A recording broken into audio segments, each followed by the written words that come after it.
Bismillah ar-Rahman ar-Rahim. I'm here today as the chairman of ruling party, Wadani, representing the people of Somaliland. I thank and acknowledge the success achieved by the President of the Republic of Somaliland.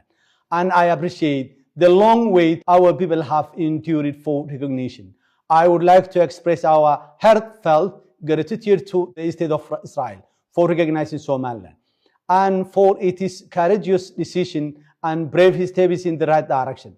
This moment will be remembered in history, and the people of Somaliland will never forget.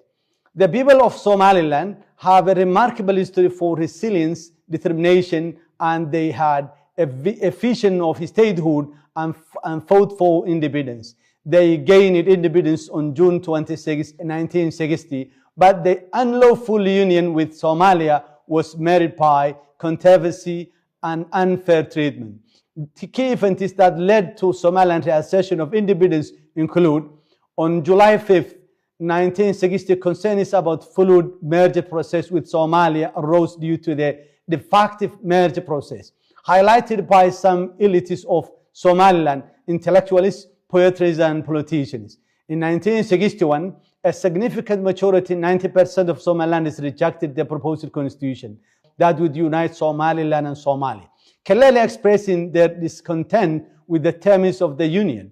In 1961, Somaliland politicians publicly voiced their opposition, sparking widespread discontent. This led to the Bakaila Qalad Teachers protest and mass ministerial resignation, highlighting the community's strong dissatisfaction with the union. In December 1961, there was a military attempt, the failed coup, which was to right what went wrong in 1960, where a group of junior military officers organized the coup that shows the growing tensions between Somaliland and Somalia. The officers intended to restore the independence of the state of Somaliland.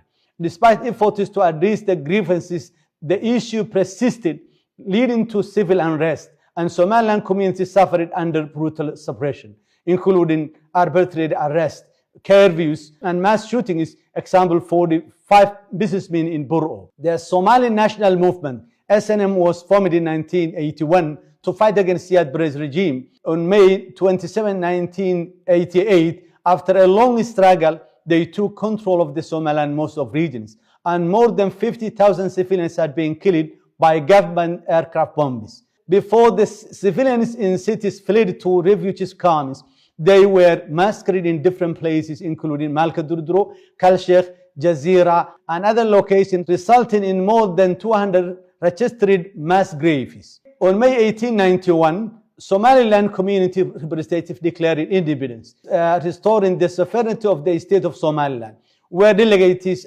unanimously resolved to reassert Somaliland's independence, citing the collapse of the Somali central government and Somaliland's historical sovereignty.